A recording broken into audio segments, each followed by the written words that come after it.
Ndagusuje wowe ukurikirana Izeyi Pafo TV we amaje gukora subscribe ndagushimiye cyane nawe utarayikora unyarukiraho umunsi gikora undi tujye tuhana mu makuru n'ibiganiro babageraho buri mwanya hano kuri Izeyi Pafo TV.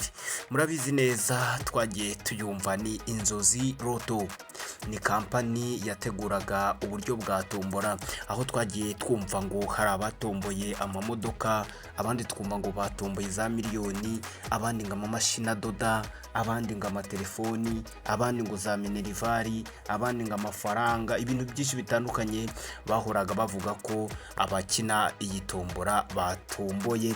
None uyu mwanya rero nta kindi kiri kuvugwa nuko ubu ngubu urwego rw'igihugu rushinzwe iterambere mu Rwanda RDB rwamaje guhagarika ibikorwa by'iyi tombora ya Inzozi Roto.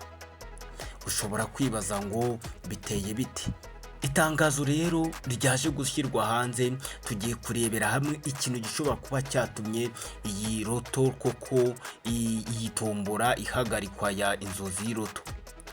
Turebye rero uko itangazo ryasohotse rivuga, riravuga ngo itangazo ihagarikwa ry'ibikorwa by'Inzozi Roto.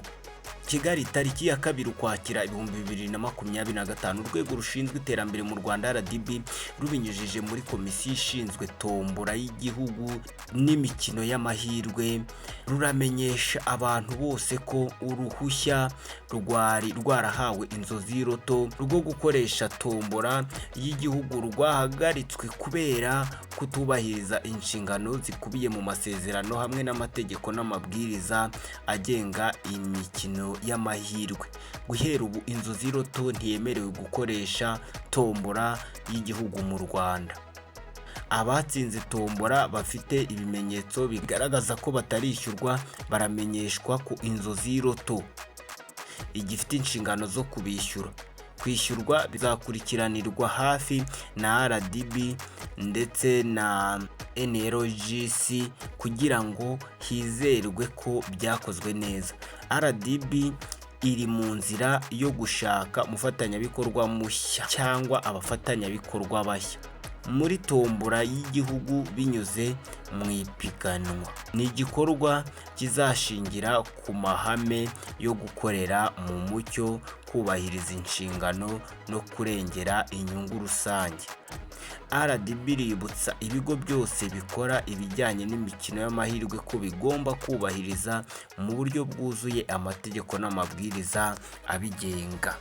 Bitangajwe na komisiyo ishinzwe tombora y'igihugu n'imikino y'amahirwe NRGC, urwego rushinzwe iterambere mu Rwanda RDB. Ku bisubizo n'ibisobanuro bakaba batanze aho ugomba kuba waca kugira ngo usobanuze neza. Byumvikane ko rero kugeza ubu ngubu Inzozi Roto yabaye ihagaritswe, ubwo ngubwo bikaba banasobanuye ko bagiye gushaka undi mufatanyabikorwa, gusa ntabwo bigeze batangaza wenda icyaba cyaratumye iyi kampani yari ifite gusana ino tombora ya Inzozi Roto ihagarikwa, cyangwa se amakosa yaba yarakoze. Gusa bigaragara ko ngo ari ibigendanye n'amasezerano bari bagiranye atarubahirijwe nk'uko bari bayagiranye. Ngayo nguko rero abantu mwamwe mu mukina muri no minsi muraba muruhutseho gato cyase murebe indi mikino y'amahirwe mukina, kuko Inzozi Roto yo ntabwo ubu ngubu iri gukora, bahihagaritse yakuweho.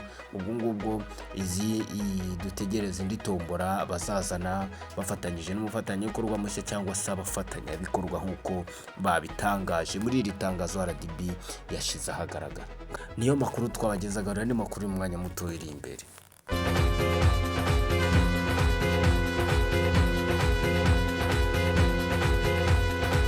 Izeyi Pafo.